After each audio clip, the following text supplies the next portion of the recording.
Let the games begin. We are the Spy-Fi guys, and this is Patriot Games.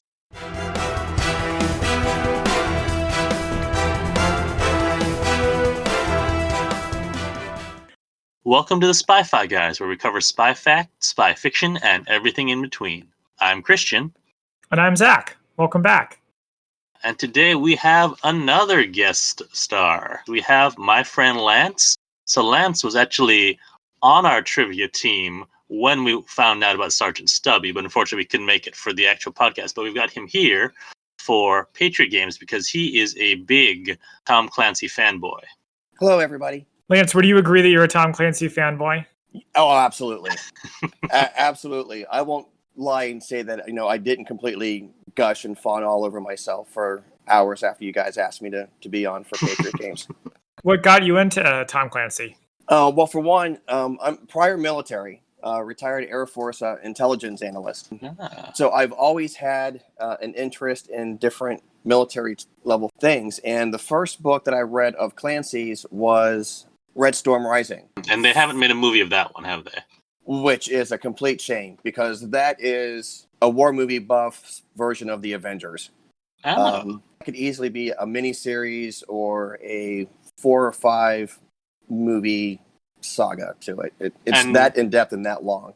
Does that feature Jack Ryan, or is that some of his other characters? Actually, it's a complete independent book that he wrote. I'm trying to remember the gentleman he co-wrote it with. But no, it has absolutely nothing to do with the Jack Ryan universe. Okay, because I know a lot of his other books are like all intertwined with Jack Ryan and then his son later on, and then character from Clear and Present Danger gets his own book series, and then video games. Yes, right? Yes.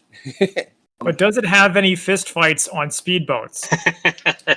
No, unfortunately it does not. But it does have an Air Force weather officer running around with 2 Marines over Iceland, hiding from Russians. That sounds pretty good. Sounds like an episode of The X-Files I watched once. Well, Lance, we're glad to have you on. Do you have anything you want to plug? Do you have an internet presence you want to share with people before we get started? Well, I wish I did, but most of my life for the past 20 years has been as low-key as humanly possible. So unfortunately, no, I don't. Or if I could say, I'm very big on rescuing senior cats. So if you're looking for the market for adopting a cat, senior cats always need good, loving homes or foster homes. So there's my shameless cat plug. Yeah. Well, unfortunately, me and Zach are both allergic, so we can't take you up on that, but maybe some of our other listeners will. If you'd like to find Lance, reach out to us on social media. You know where at this point. All right. So this is our second Tom Clancy movie that we're reviewing, and we're actually, unlike James Bond series we discussed, we went from like License to Kill to Dr. No. So that one was completely out of order. But for this, we're going in order, at least of the movies. But as Lance, you were telling us off air that the order of the movies and the books is completely different. That is correct. Actually, Patriot Games, as far as the books go, is a prequel to The Hunt for Red October. Huh. But in the movies, they purposely wrote it to make it look like it's the continuation on. That's why you see when they replaced Harrison Ford, or replaced Alec Baldwin with Harrison Ford, one of the reasons was that he actually looks older than Alec Baldwin. Right. What's the age difference between those two? I have no idea, but I think the scar and the gray hair make him look a little bit older. Oh, yeah. I mean, we still have Alec Baldwin working all the time, whereas Harrison Ford is effectively, well, not effectively, he's close to retirement. He occasionally does a movie every now and then, and he looks very old in the movies. I don't know. I thought he looked pretty good. I mean, if I'm in his shape by whatever age he is now... I think he's almost 80. Yeah, but an 80-year-old that can probably still beat you in a fist fight, I'd be happy with that. Let's see him versus Clint Eastwood. I would pay for that on pay-per-view, for sure. Yeah. All right, so shall we get into Patriot Games? Yeah, let's get started. So I've got the synopsis from IMDb. When a CIA analyst, Jack Ryan, interferes with an IRA assassination, a renegade faction targets him and his family for revenge. We get a lot of Irish chanting throughout the credits. The opening credits were like Munich. Okay, maybe one of you two knows. I noticed there was like a bunch of letters and numbers on a screen. Do we know what that was? Or was that just supposed to be like, oh, it's computery and stuff? it looked like the part where they have the SAS team go in. One of the computers has like a list of digits and letters. Okay, that's That's right. the only thing I can think of. Yeah, other than that, I wasn't sure what that was. In the credits, we find, and we kind of briefly talked about it, that Alec Baldwin gets replaced by Harrison Ford, and then Gates McFadden, in her brief appearance last time as Kathy Ryan, is replaced by Ann Archer. I'm trying to remember, does Sally make an appearance in the first film? She does not. Okay. She is briefly mentioned, I think the one time Admiral Greer asked how Sally is, and he had the whole thing with the bear on the airplane that's and everything. That's right, yeah. Right. Do we actually see her? I don't think we actually I don't remember. No. Okay. No. I had a point with me offline, Lance, that bothered me about The Hunt for Red October, because when Greer's asking about Jack's wife, he says, "How's Caroline?" And me having watched these and the Jack Ryan series, in my head, I was like, wait, her name is Kathy. How did they screw that up? Yeah, and actually they didn't. But they did screw it up in the movie, Patriot Games, because her actual name is Caroline. But I don't know if it's her nickname Kathy comes from a middle name, or she could be a good Catholic girl and that was her confirmation name. Could be. But I can't believe it's taking them 2 movies and they still can't figure it out. Yeah. I have another observation about the credits. There's a James Fox in the credits. And I was like, is that Jamie Foxx before he was famous? I don't think so. But I don't think so. No. That's the guy that plays the royal character. Oh, the Lord Holmes. Lord yes. Holmes, yes. Okay. Which actually, he replaced his brother who was originally supposed to play Lord Holmes. Wow, you are a Clancy fanboy if you know that. Actually, in all fairness, I read that off IMDb a couple days ago. So, as we were saying, the Ryans are in London. They're having a good time. Jack Ryan and his wife are getting busy in the bedroom. He's giving speeches. Yeah, don't forget that they're playing Monopoly, Right. which is the game one of many games which apparently ends friends and family ties. Yes. And I like how Jack is calling their house, leaving a voice message to whoever's looking after the house. I like that he mentions, we forgot about Sally's goldfish. So if they're still alive, feed them a bunch. And if not, find some that are reasonably sized to the same size. Which, as a parent, is completely reasonable. Yeah. Kathy and Jack plan a romantic night together with some candles and champagnes. Right. And then we cut to Jack giving a speech to the Royal Naval Academy about Soviet fleet development, which, of course, once he starts mentioning that, brings me back to Hunt for Red October and how he knows about Soviet fleets. After he makes his speech, which he gets a nice round of applause, we go to Buckingham Palace, where Sally is out front and she's trying to mess with one of the... are these Beefeaters? I think these are the Beefeater guards. Yep, you can tell by the hat. Yeah. Yes. Trying to do anything to make him move. Have you guys ever been to London to try to do this? I never tried to do it. I was always too scared. I also think something interesting that the guard doesn't have a ceremonial gun. He has an M16. Oh, that is interesting. I didn't notice Oh, that. I didn't pick up on that. Wow. I thought that he was going to get killed later. But he doesn't. Yeah. So Sally has the map and she's navigating, where to meet with Jack. And this is when we get our first look at Sean Bean, who, conveniently enough, because I could not remember his character's name at first, his character's name is also Sean. Yeah, it really works out, right? And it makes him easier to talk about, too. We just call him Sean, and everyone knows what we mean. So he's there with his little brother, Patty, who is one of 2 Patties in this movie. That's right. Very offensive. I forgot to mention that I'm very happy to have another Irish movie. The one we did before was Michael Collins. Lance, I don't know if you're familiar with that. I am. That's with Liam Neeson.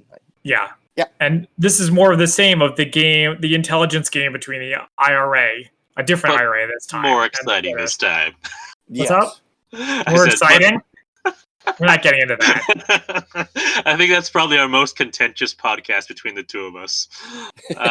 Okay, so Sean and his brother are planning. It's his brother's first attack. They wear the ski masks. They have a driver. They are going after Lord Nelson. No, Lord Holmes. Yeah, Lord Holmes. Nelson that's what I said. I'm going to edit it so that's what I said. No, you're leaving that in. I'm going to leave it in. Okay, so we don't find this out till later, but I was wondering as I'm watching this, who are these royals? Okay, so this is the era, it would be the era of Charles and Diana, and they would have kids. So maybe these are like stand-ins for them. But we find out later that he is a cousin to the Queen Mother. I'm like, that's a kind of distant relation. Doesn't matter. Does that make them royals, though? Mm-hmm. Well, it's funny. Actually, in the book, Ryan actually does save the Prince of Wales and Diana and William. They are the royals that are in the car. That makes more sense. Because, if it was a cousin to the Queen, sure. But cousin to the Queen Mother? I mean, the royalty comes from the father, not necessarily the mother. So I'm like, does that make them royals? I'm not an expert on royalty. Anything I know is from watching The Crown and Victoria. So no idea. It's funny, in a lot of these fictional movies and books about royals, the problem is always not enough royals. In this, apparently, there are too many. You have some that despair. Yeah. Anyway, so the IRA corners the royals' car. They drive a truck or a lorry, since we're in the very the culturally UK. sensitive of you, yes. Yes. Behind it and in front of it, traps it in place. They place a car bomb underneath it, and then they shoot up the front of the car. I'm like wondering, all right, with all of that, how are the royals still alive? So a couple things here. First of all, we should mention that not only is Lord Holmes in the car, but also his wife and kid are in it. That's right, yeah. And then when they plant a bomb on a car and then blow it up, what car got blown up? Was it one of the lorries? I thought it was their car. Yeah, but then they're pointing guns at a car and they say, get out of the car. I had that question. I was like, how are they still alive if they're like... So maybe it was a different car. Actually, it probably, if it's being used to transport VIPs, most likely that car had some type of up armor to it. So it's not going to be your store that you can run down. Exactly. You don't run down to the lorry store and pick one of these up. Okay, that makes a lot of sense, actually. And the same with when they were shooting into the windows to the driver and the escort. The windows are going to be... I hate when they say the word bulletproof because it's a bullet misnomer. Resistance? Right. Bullet resistant is better because eventually you shoot it enough, it's going to go through. Yeah. But my one problem with that scene was when the one car driven by the girl, we can talk about her later, she blocks them off, and there's another car that blocks them off. Any protective service driver within his SALT is not just going to stop. He is going to either ram that car, he's going to back up into him. He's not just going to sit there. So that I had kind of a nitpicky problem with. Something I wanted to mention here, that I know I've read the book or seen the movie, or I thought I had, because the only thing I remember from the movie was the part where Jack Ryan is in a car and it gets hit, but they're in like an alley and RPGs are hitting them from above. I guess it's not this movie. It must be a different movie. That actually is clear and present danger. Okay. And then also, from the book, I remembered none of it, but I remember they talked about how to avoid getting killed in a terrorist attack. Oh. Lance, does this sound familiar? And they say the way to do it is to change your schedule a lot. Yes. Like if you think terrorists are targeting you, use different routes to work, leave at different times. So that way they can't plan to get you unless they're magic movie terrorists who can come up with a plot like immediately when they need to. Well, it's not just that, and we'll get to it at the very end, why and how they're able to get these things. But I guess we kind of skipped over the fact that this is happening right in front of Jack and his family. You know what that reminded me of was The Punisher, right? Oh. So in every Punisher series and movie, it's his family minding their own business in a park. I guess so, yeah. And then bad guys start shooting at each other, and then the family gets killed. But thankfully, Jack runs over to them and brings them down so they take cover. The driver and the guard who are in the front are dead, and the royal family is still alive. So Jack decides, heat of the moment, all right, I have to do something. So he runs over, tackles one of them, and shoots another, but gets hit in the arm. Or in the shoulder, rather. In the shoulder. Yep, the Hollywood wound spot. Yes. And so he has, the one guy who we find out is Sean, at gunpoint. And finally, the British, not sure if it's army or police or... They say army. Okay. Yeah, it was the guards from the palace. Oh, that makes sense, yeah. Mm-hmm. Those guys arrive and they arrest Sean. And the one Jack killed was Paddy, Sean's brother, and he's dead. Yeah, and they communicate that in a very insensitive way. They're like, no way, mate, he's gone. Or something like that. I was wondering if we were going to get some Irish accents from you. I can't do Irish accents. But in fairness, though, that actually probably is how that would have happened. Yeah, so we should at least talk about... This is during the Troubles, isn't it? Let me see when the movie was made. 1992? 92, yes. So the book was written in 87. So both of those have been taking place during the Northern Irish Troubles. Correct. Right. Which I know very little about other than what I've seen from movies. I read a book about it. Okay. So I remember some of it, if you guys want to talk about it. But I think the movie's going to have a lot to talk about, so yeah. should probably move on. All right, so we have a newscast about the attack. And so they gave a little bit of Jack's backstory for people who, hadn't seen the first movie. Says he's an author and a teacher at West Point.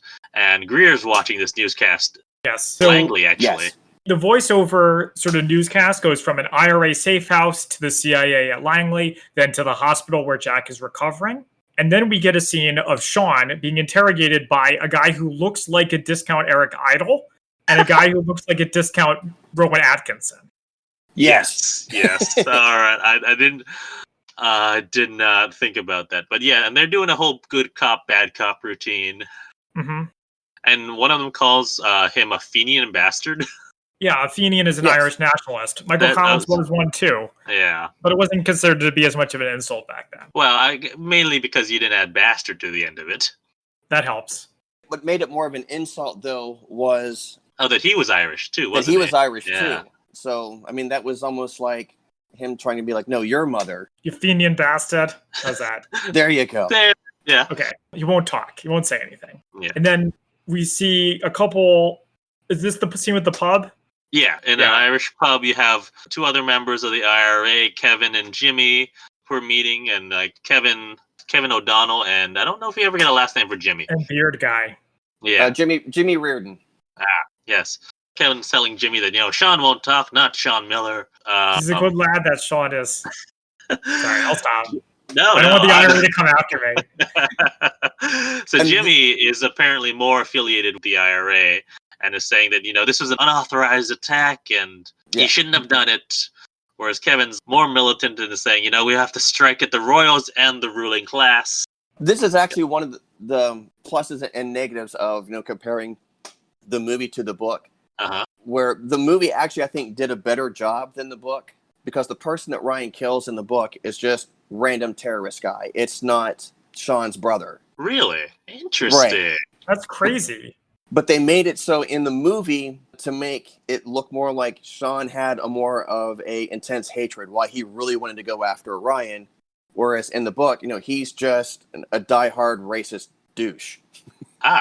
They made it more believable for the audience as why he's so intent on going after Ryan. I'm amazed that you say that, Lance, because that's the whole crux of the plot of the movie. It is. You need to give him a motivation that explains the lengths he goes to get Ryan. Exactly. Jimmy Reardon in the book, they actually do explain more that he's a regional IRA unit commander. Got it. So that's why he's actually getting on Patty's case about this wasn't authorized. No, what are you doing? And so on and so forth. Gotcha. As they're talking, Jimmy notices this redhead and who catches his attention. Because they're in Ireland, of course, she's a redhead. By the way, redheads aren't any more common in Ireland than they are anywhere else. Really? Despite what the songs may tell that you. Is don't quote fascinating. Me on that. After Kevin leaves the bar, Jimmy goes over to talk to her. Because of course. Yeah. Sure. And next we cut to this nice, standalone house in Ireland, and we got all these armed guys who are approaching the house. And the person who is inside the house is Kevin, and he's watching this Irish music video. Carolyn, my wife, looked it up what it was, but I do not remember what it was. I want to know. I like Irish music, so tell me. I think it was Clonard is the one singing. Okay. That sounds right. If it's the same one as the theme song to the movie, it's a song called Harry's Game, which is very Irish nationalist, Irish pride kind of thing. My God, it's like, dude, take a break from the struggle every now and then. You're on your time off. I think you're right. Yeah. Well, that's what happens when you get terrorist zealots, which Patty obviously is, which is kind of another deviation from the book, but we could talk about that a little bit later. Fun fact about that song, it's the first Irish language song to chart in the UK. I believe that. Anyway, so he's watching this music video. One of his guards, Charlie, is outside. Or not Charlie. Well, not a guard. Actually, I was slightly unclear about this. The guy who knocks on the door is one of the gunmen. Okay. He's one of the gunmen, but he's supposedly like somebody else that is involved with their little brigade He was coming over to have a little chat, as it were. Okay. Mhm. Yeah, anyway, so these guardmen are coming to take on Kevin, and he's by himself. And so he's knocking on the door. Kevin shoots Charlie through the door and kills the rest of the attackers. He has a shotgun with some kind of drum Yes. magazine. Huh. Yes. Like, for those of you who have played the Call of Duty series, you can play with this kind of shotgun. I was amazed that he had it, and that it's in a movie at all. They're really neat weapons, actually. They're really fun. Yeah, so next we cut to Jimmy, who's in bed with that redhead. She gets up, goes to her bag, and Jimmy thinks she's going to make him wear a condom. But no, she grabs a gun out of her purse and shoots him in the head and takes off her wig. She's not a redhead. Oh my god, that's so shocking. And then also she shoots and kills him, which is pretty shocking as well. Yes. I did like the line here, though, where he's like saying, the church says that wearing a rubber is a crime. And then she says, well, so's this, and shoots him. Not a crime, a sin. Yeah. While also wearing a cross around her neck. Yeah. Still be a good Irish Catholic and shoot other bad Irish Catholics. That's okay. She leaves, and Kevin picks her up. So now that we know that they're in league with each other. Moving forward a bit, so we go to Jack, who's in the hospital with the police, and he's looking over photos of the different attackers. Like, he identifies Sean and identifies Patty. Find out it wasn't even 17. So he killed a 16-year-old kid. That's right. Oof. It happens. Well, I mean, not to, yeah. But it's not the first time he's killed a person, right? Even if we're counting Hunt for Red October as being after this. Yes, because he he actually kills the military. guy Yeah. Well, he was in the Marines, but the first person that he actually kills is the cook in the missile tubes for the Hunt for Red October, if we're going by movie progression. If we're going by book progression, no, he has never killed anybody before. Oh, because he was injured in the a helicopter chopper, accident shortly after he had graduated from the Naval Academy, which would have been timeline-wise back in right around the mid-'80s. So we weren't technically at war with anybody back then. He would have no reason to shoot anybody. If he's a first lieutenant, he's only been in for at most 3 years. Mm-hmm. And then he was in hospital for about another year recovering and traction, and then was medically discharged. So, yeah. Right. So there you go. So as he's looking at these photos, and I'm not sure how the British system works. It seemed like one of the public defenders for Sean was there too, because he kept trying to put him say, we don't need any of your other side stuff. We just want the facts of what you knew for your testimony. No, that wasn't the public defender. That was the police sergeant. Oh, is that? If you go back to in the interrogation scene, but he was the actual British counter-terrorist person. Okay. The guy telling him not. I don't know if he was. Don't read any papers and all that. Yeah. Right, because he's trying to already eliminate any type of potential bias that the actual public defender in court could possibly use against Ryan. Interesting. All right, yeah, because it just seemed like, from what I've seen of TV shows, it didn't seem like something that they would do in the States for if they're just trying to have you identify anything or say anything, give your testimony. So that was just interesting to me. So they tell him don't read any papers, and he's like, not even Doonesbury? Yeah, that very much ages the movie. Is Doonesbury still around? I think so. I don't know. It was around for a long time. There's plenty of stuff that ages this movie. Yeah. But Doonesbury doesn't help. Yeah, so we Peanuts would have been the better choice. Yeah, because Peanuts is always around. Exactly. Yeah, so we get a little view of Sean being taken to the trial, and then outside, as they're waiting for the trial to begin, Jack and Kathy meet Lord Holmes, and we find out Jack's going to be invested KVCO, Knight Commander of the Victorian Order, which made me question, I thought Americans can't get knighted. They can, but only in an honorary status. So they don't get the Sir title? No. They get the alphabet soup after their name. Which is still cool. Yeah. Oh, I mean, yeah, if I could have that, yeah. Even if I don't want to be called Sir, I'd take the KVCO, yeah. Yeah, I mean, when you consider... Or KCBO, yeah. Patrick Stewart is an honorary... I'll be associated with Patrick Stewart any day. Right. Yeah. Yeah, so this is where we get your goof, Lance, about Kathy's name, where they call her Lady Catherine. Yes, and that is so not her name at all. And then so we get the actual trial. I always enjoy seeing a British trial because everyone's wearing their wigs. Yes. Yes. And then during the trial, I don't think the guy's a public defender. I think he's the IRA's defense attorney. Or he could be like, this is a big public trial. This is a big deal. This is an opportunity for me. Could be. But also, they might be like, we have to believe in this system. It's not just American movies that do that. But yeah, so he's badgering Jack, and like their defense is that Sean was just an innocent bystander. Right, who just happened to have a ski mask on. A ski mask and a .45 caliber pistol. There's only so much you can do when you're literally caught red-handed. But the most interesting part of the trial, that whole thing, is when he asks him, "Are you CIA?" Yeah. Well, not just are you still an active are you service? Currently employed? Yeah. Like I was wondering, what is he trying to do with it? He's trying to sway and make like some weird long conspiracy theory that he's from the CIA is sent to kill people on British soil. He was probably trying to establish something along the lines of that the CIA was actually targeting Sean and his character, and that's why Ryan was really there, not for some lame excuse for a speech for the Royal Naval Academy. Exactly. Interesting. Yeah. And then as Jack steps down from testifying, he passes Sean, and Sean shouts at him, very angry, "Bloody proud of yourself, are you?" There's a accent too. Yeah. And at that point in time, you might as well just go ahead and change the plea to guilty. Yeah, right? Just announce to everybody that my brother was a terrorist and you killed him, and I just happened to be there too. Anyway, so we go back to Maryland. There's a taxi going to the Ryan house. Sally goes into her room. She notices the goldfish have gotten really big, which is hilarious. But also, I noticed, and this is just me nitpicking on weird things, but she's got all these posters or like cutouts from magazines of teeny bopper guys. She's 9.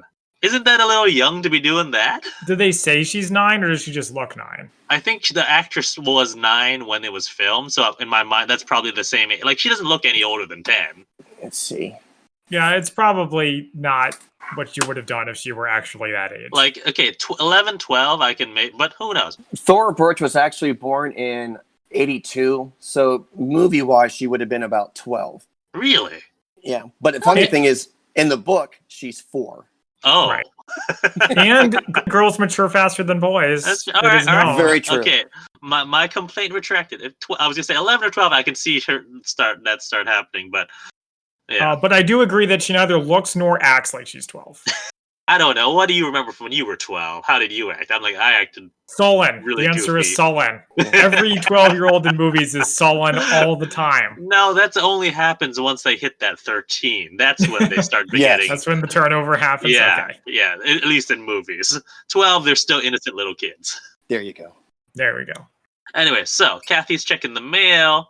No, I don't know why it's at this moment that she realizes that she's pregnant. It's as she's checking the mail. Well, like, what prompted her from the mail? Maybe you're seeing how long ago some of these things had been, and then, oh, wait, what? When the time passes by? I don't. It just struck me as an interesting moment. Like, why that moment? Well, this is probably somewhere where you can get disconnected between the book and the movie. The way the movie plays out, it just seems like 1 minute we have the terrorist attack on the Royals, and then like 3 days later we have, the trial, and then 2 days later, Jack's out of the hospital and they're back. Which in reality, that whole thing would have played out over a series of maybe 2 months or so. Right, because he's got to recover from his shoulder wound and everything. Right, exactly. And Kathy already having been pregnant with Sally, and plus being a doctor herself, she probably recognizes, wait a minute, I'm kind of throwing up in the morning. And the line when she is like, are you missing something? And she's like, no, but I am. Typical guy, it takes Jack, you're counting like 1, 2, 3, and there it is.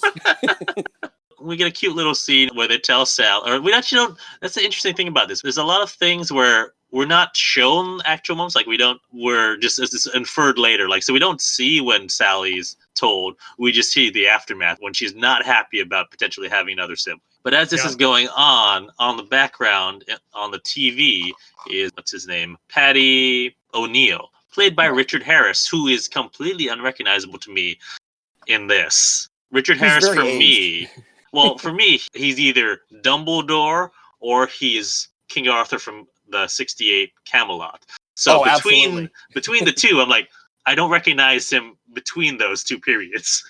It doesn't look much like either of those people. I think it's the lack of beard that was throwing me off, because I know when I see Richard Harris in my mind, I think beard. Mm-hmm. Patty O'Brien, or not O'Brien, Patty Patty O'Neill. O'Neill, yeah. Patty O'Brien being the bar in New Orleans. O'Brien's dad from Star Trek Next Generation. So he's on the news and denying that the IRA was involved with any of this. And then so we cut to Sean in his prison cell. The only thing on his prison wall is the paper with Jack's face on it, which made me wonder, all right, first of all, how did he get the newspaper? And also, what did he use to put that up? Like, they're giving him tape inside his jail cell? What? Excuse me, haven't you seen Orange is the New Black or some other prison movie? You take like paper and you like wet it and then it sticks. Really? Shawshank Redemption, man. Right? Well, in the Shawshank Redemption, they had Red who could get anyone anything, so I don't doubt it there. But here, it's like, I don't know. I think a newspaper and sticking equipment is probably something you're allowed to have in prison. I don't know. Or, to be honest with you, as you know, I worked actual counter-terrorism for a number of years. I could also very easily see the cops actually putting the picture of Ryan on the wall. Just to taunt him. To taunt him, to get him so angry that he will inadvertently give up information. That makes sense. I would like to think that was the case. Okay, all right. I could see that too. All right, so next we go to the redhead, whose name, I don't think we ever get her actual name in the movie said. I think it maybe appears briefly like on that report later on, but we've never said her name, so I just keep referring to her as Redhead. I thought they said her name is Annette. Yeah, her name is Annette. Okay, really? They say it way later in the movie, but they do say it. Yeah. I realize now that I keep referring to her as Redhead, but we know she's not a real redhead. Right. But that's in my notes, so she's just Redhead. She goes to a bookstore, and she meets Mr. Cooley and says that she wants to have a book restored. And so she gives him this really old-looking book with a broken spine, and he, gets a book and it opens it up to the exact page where there happens to be a note in it. Right, but that's because there's a note in it. It makes sense. Depends on how big the note. Anyway, I'm not. For some reason today, I feel like I'm nitpicking on the weirdest things. I mean, yeah, we're not even like 10 minutes into the movie. I don't think. Well, maybe more than that. Moving on. So Well, you could almost look at it as a live dead drop. Yeah. Where he knows when she comes in, I am whatever page of the books it is. All right. I know to look at page 137 because there is going to be some type of note to look at. Well, that is a fair explanation. So the note is about Sean's prisoner transfer. It gives a location and word attack. What I noticed here is like, if she's not a natural redhead, that is a very good wig because that looks like her real hair. So we go to Sean's prisoner transfer, which I feel like in any movie, and this is one of these tropes, anytime there's a prisoner transfer, especially if it's going to be near water, you just know something's going wrong. Especially if the Joker is in the movie. Yes. No, or anyone, like License to Kill, which we covered a while back. There's the prisoner transfer going over a bridge, and of course that goes wrong. Mission Impossible Fallout, or any time there's a prisoner transfer, I feel like something's going to happen. There are so many real and tactical things that are wrong with that whole prison transfer scene that almost make me physically ill. Wow, that's harsh. Yeah. Oh, I was sitting because I hadn't seen the movie in a very long time, and so I watched it a couple days ago. And that whole scene and everything is going down. I'm sitting there with my hand covering my mouth, going, "Oh my God, no! That is so wrong. That's not even Hollywood wrong. That's just." All right, so I have a question about things being wrong. Okay. Now seems like a good time to bring it up. For those of you who listen to our Red October podcast, which I assume Lance did. Of our most popular podcasts. For now, yes. One of my major gripes about the book was that there was too much detail about things that were not relevant to the story. So if you're interested in the way a nuclear submarine works, that's fine. However, the fact that you're in the middle of a story and it breaks the flow of the story, I didn't like. So my question to you is, was there a similar amount of detail in the book of Patriot Games? Yes, it was kind of Clancy's thing because remember, this is the second book after Red October. He actually gets into a little more detail on things. Maybe not so much on the technical side because there's not a lot of techie things that are going on. Right. But one of the things that, I remember from a lecture that he gave once was that, he would literally, that whole scene in the book, he went to that mall with a camera and was taking pictures, noting traffic patterns and flow and everything, all that. I mean, he really went not overboard on detail, but I mean, he was. You could say it. It's all right. Okay, he went overboard on the detail. So when he'd be like, Kathy was hiding Sally behind this particular tree on this particular corner. If you went to London, there is that tree on that corner that they hid behind. And I haven't read any of the books, but I will say I always appreciate when books have and movies have their facts and locations straight. Yes. It bothers me. I think we probably won't cover it, but what's the second Jack Reacher Never Go Back when they're in DC and they say they're on North Street? I'm like, North what? Yeah. Also, what quadrant? Come on, people. I think you have to do that when you live in this area. It's just when you see something on TV, just pretend that it's not real, and you're much happier. Yeah, or the often mistaken Georgetown Metro Station. Just let it go. All right. Anyways, moving on. So we didn't actually talk about Inspector Hyland, the Irish cop who was Eric Idle, right? Yeah, interrogating Sean earlier. Joins his prisoner transfer, and as they're going through the route, he's talking to Sean and is like, "I may not agree, but I understand the pain and everything else." And so I was wondering, he's like, "Is he an inside man?" I wasn't sure about it. And there's a part they get stopped because the bridge is being raised, and then there's an explosion going on, and they have this moment where they're looking at each other. I'm like, is he giving a signal? Maybe I wasn't watching close enough, or was it just pure hatred that was coming out of Sean's eyes? I think it was just hatred. That was definite hatred. I think he was playing the good cop when he's like, I'm down with the struggle. But then he also says, we're going to put you in the darkest hole in Great Britain. Right. Here's your last chance to talk and avoid that. Yeah, that was definitely trying the last ditch good cop effort. Mm-hmm. So there's explosions. All these gunmen come out. Kevin has the bridge keeper at gunpoint to say, "Let us in or I'll shoot him." So what I liked about this is I feel like if this were more of a Hollywood movie, they would have a thermite explosive or something to blow it. But using a hostage felt more realistic. Right. And then I also like when Eric Idle was like... Not actually Eric Idle, for the record. When Inspector Hyland is just open the door and let them in, because otherwise they're going to kill the bridge operator and then get in anyway. Yeah.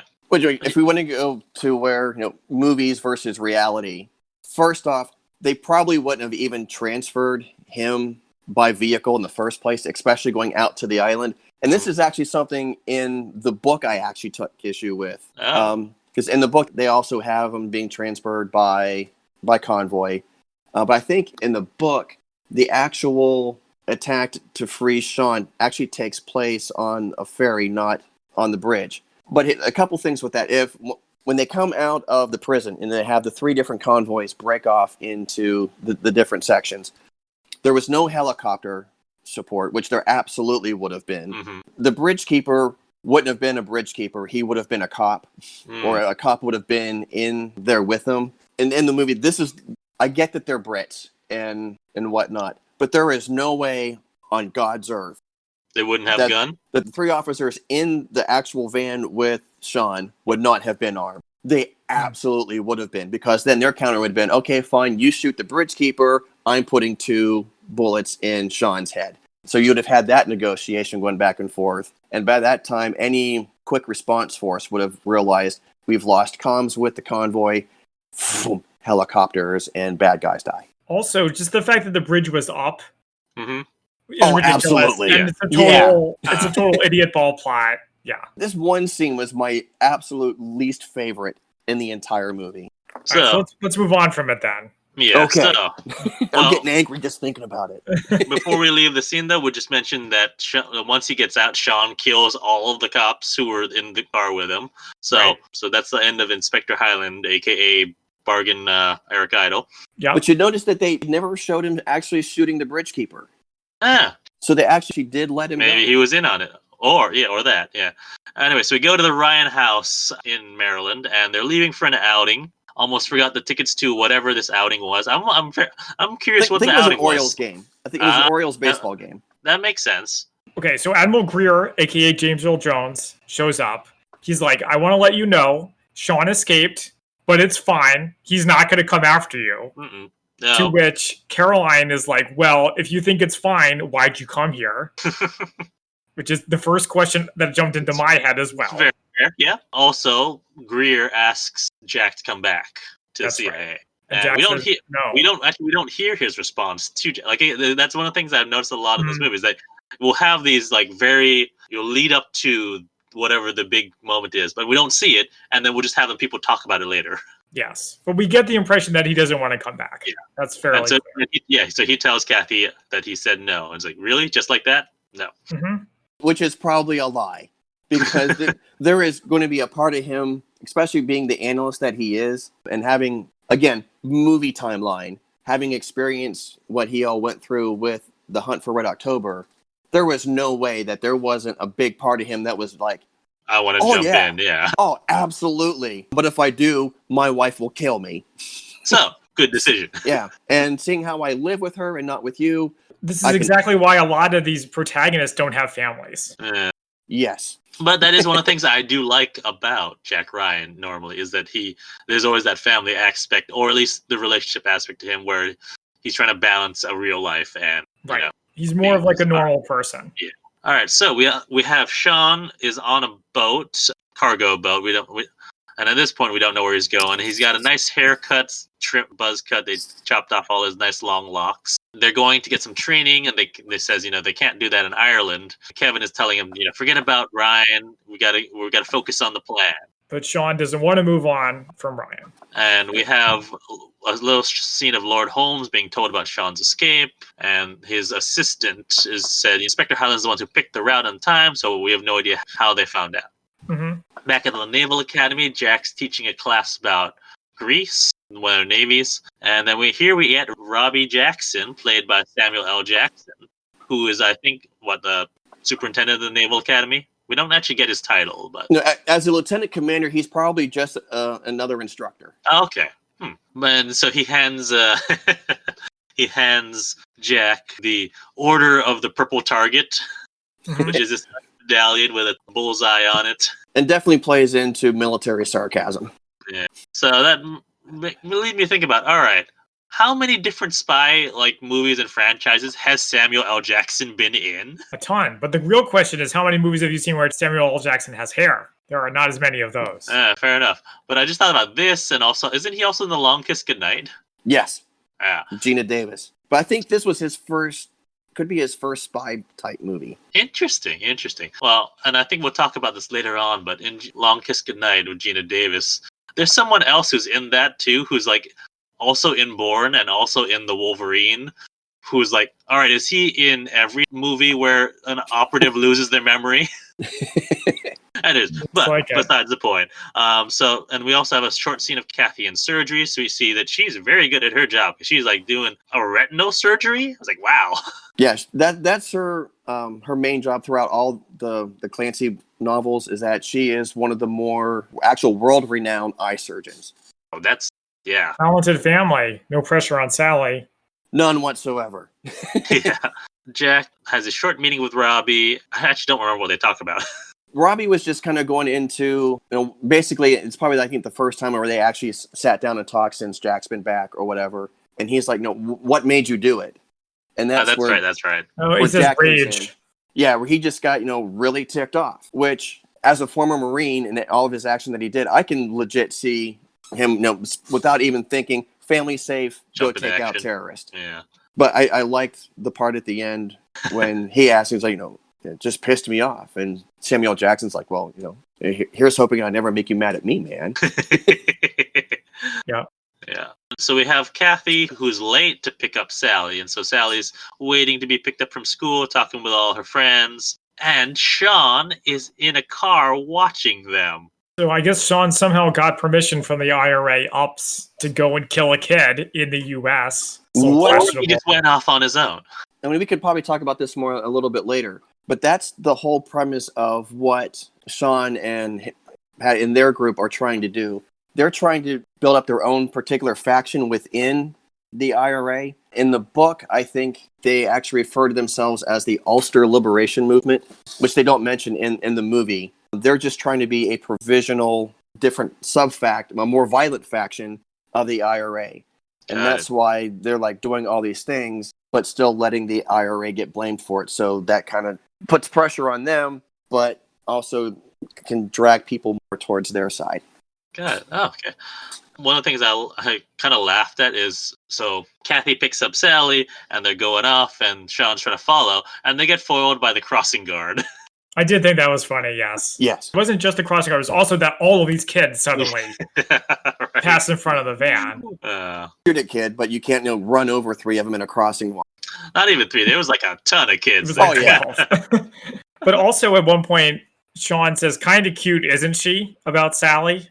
I don't think he would have said that if this movie was made. It was the driver.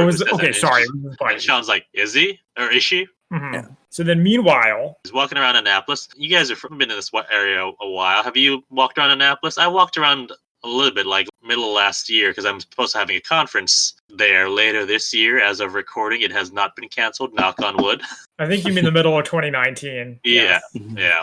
But Annapolis is really nice. Yeah, it's nice. It looks like they actually filmed in Annapolis, because that looked all pretty familiar.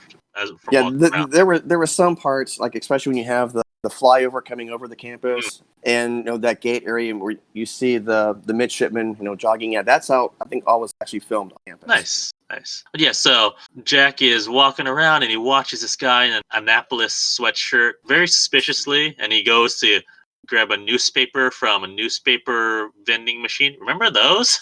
Sure. Sadly.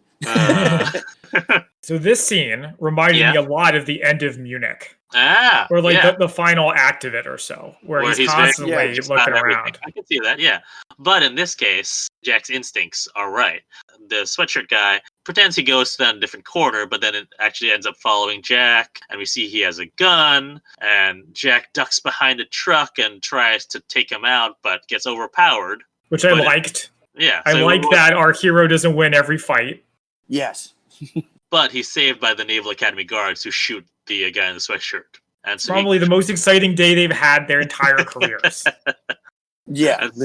They're probably Marine, very junior enlisted.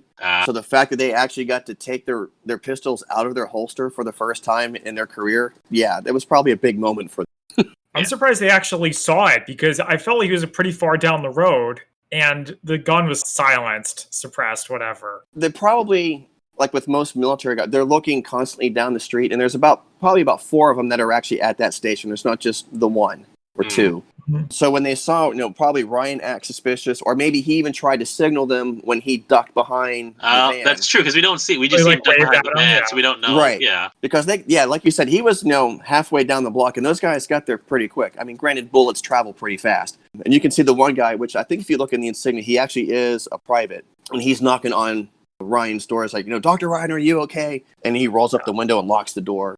I can't believe at this point they missed an opportunity to have Harrison Ford say for the first time in his career, "I gotta find my family."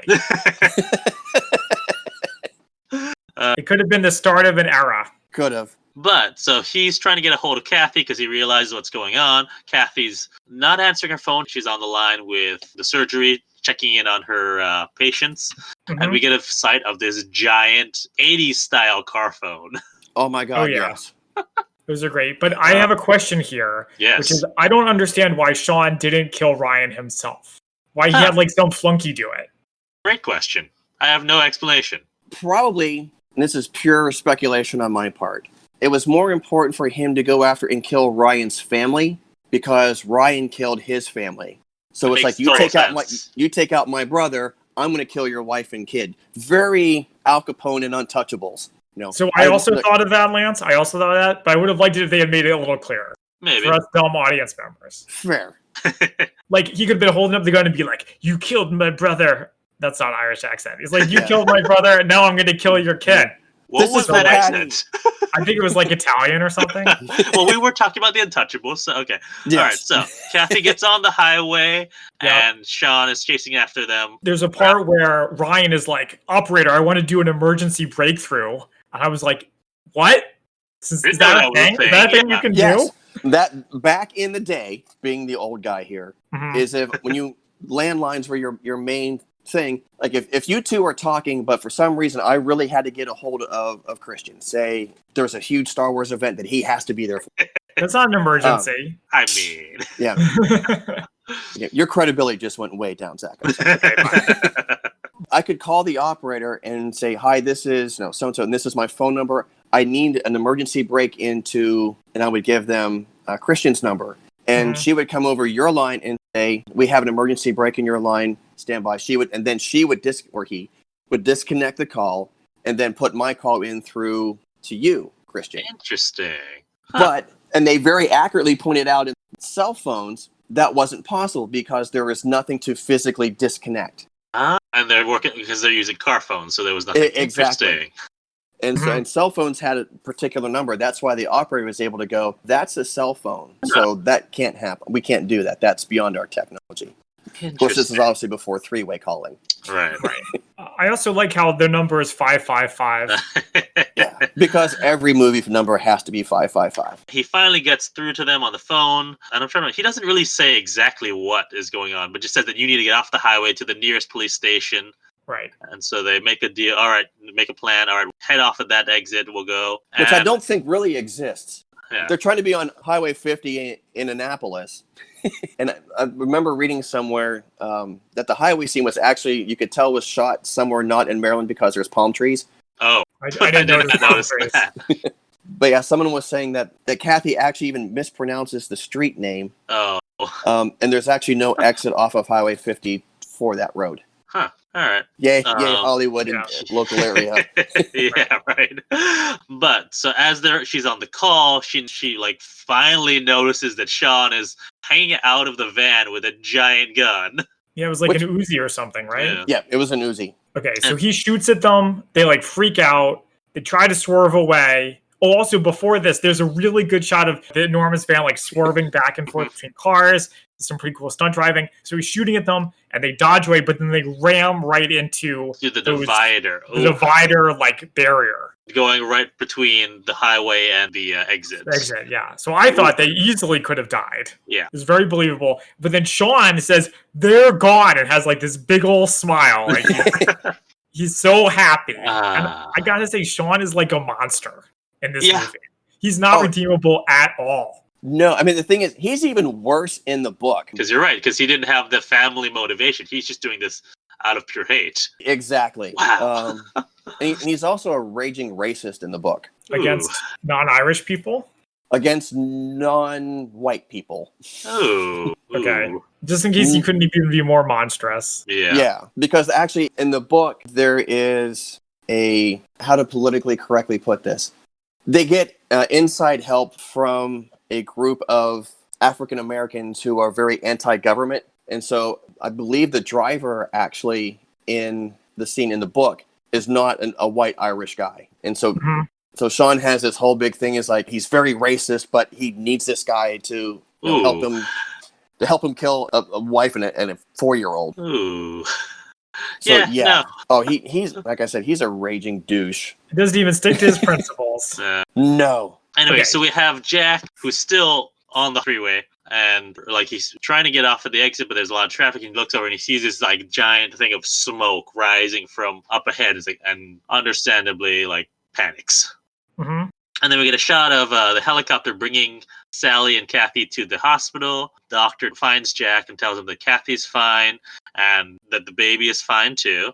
Mm-hmm. And Sally's in recovery, but they won't know for 6 to 8 hours if she's going to make it, really. And we find out that they had to remove her spleen. Okay, I'm sorry. Oh? Do you guys laugh at this part? No. You didn't? Okay, so look, for those of you who haven't seen it, Harrison Ford is like almost crying, and then he says they had to remove, I can't even like say it with a straight face, they had to remove her spleen, and then like starts crying again.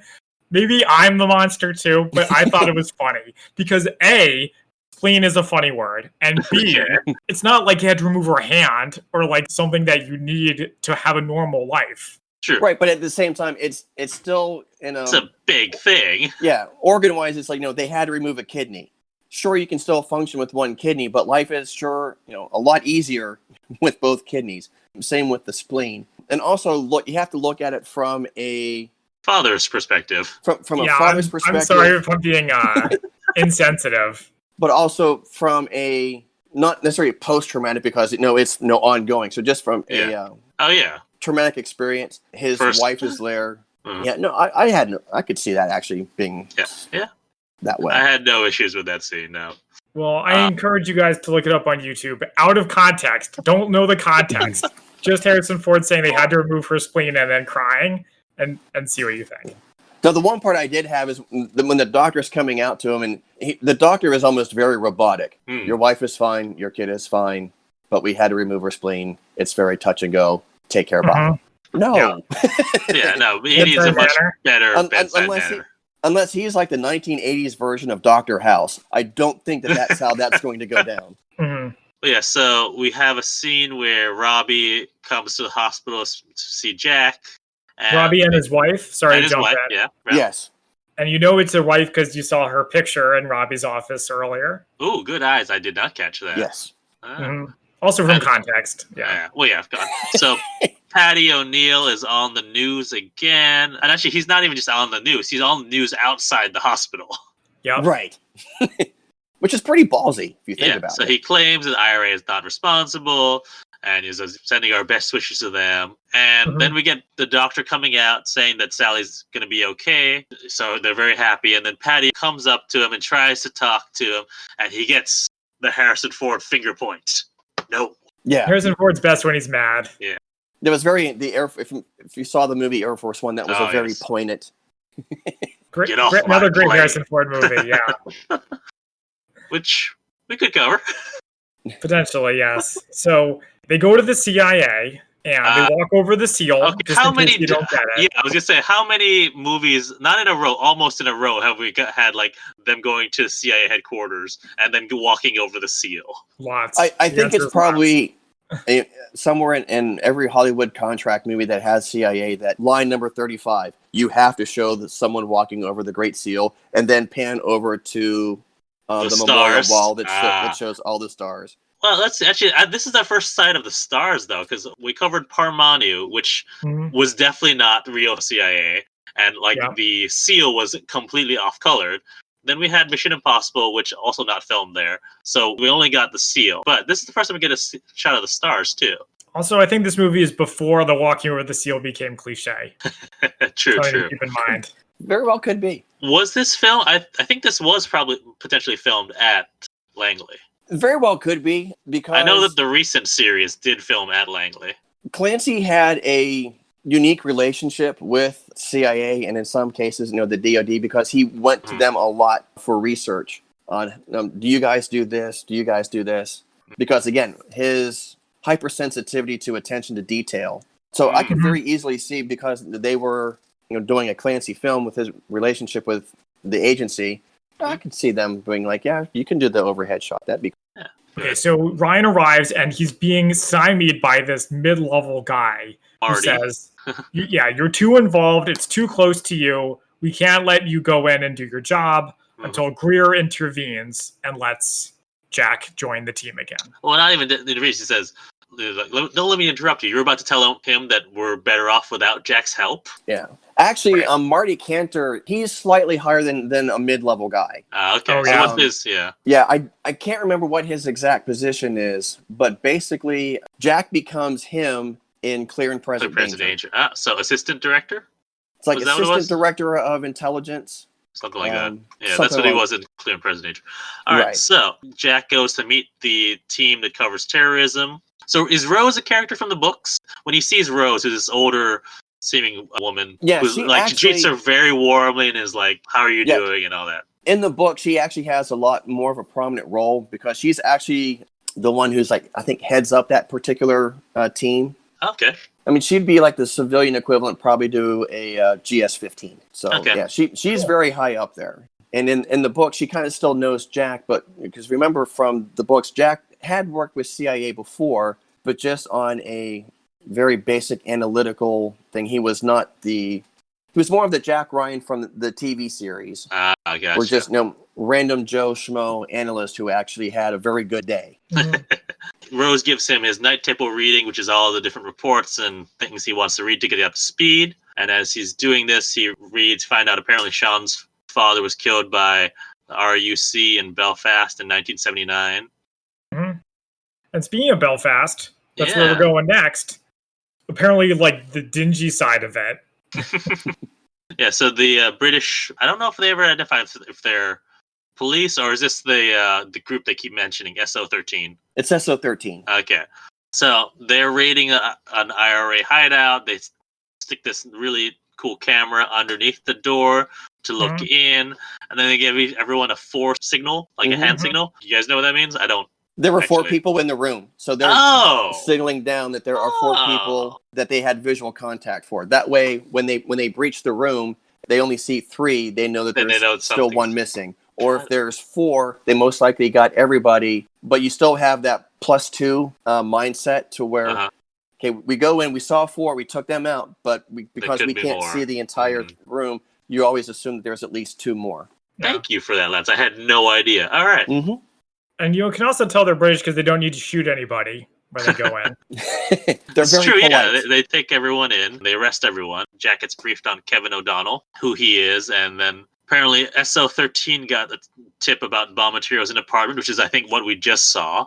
Right. But, very importantly, they said that, all right, there's no way to see through a window into the apartment like the tipster had said. So Jack's he's got something's in his head, and he doesn't know exactly what, but he's like, there's something here. So he goes and just, all right, I need to put some water on my face, just to step away from it just for a second, and then maybe you'll see it more clearly after a minute. Which so he goes. This particular scene actually really kind of bugged me too. But just for a small nuance thing, I mean, them all sitting around and talking and throwing out ideas, that actually really does happen. That's how, especially in the counterterrorism world, how we come up with different things.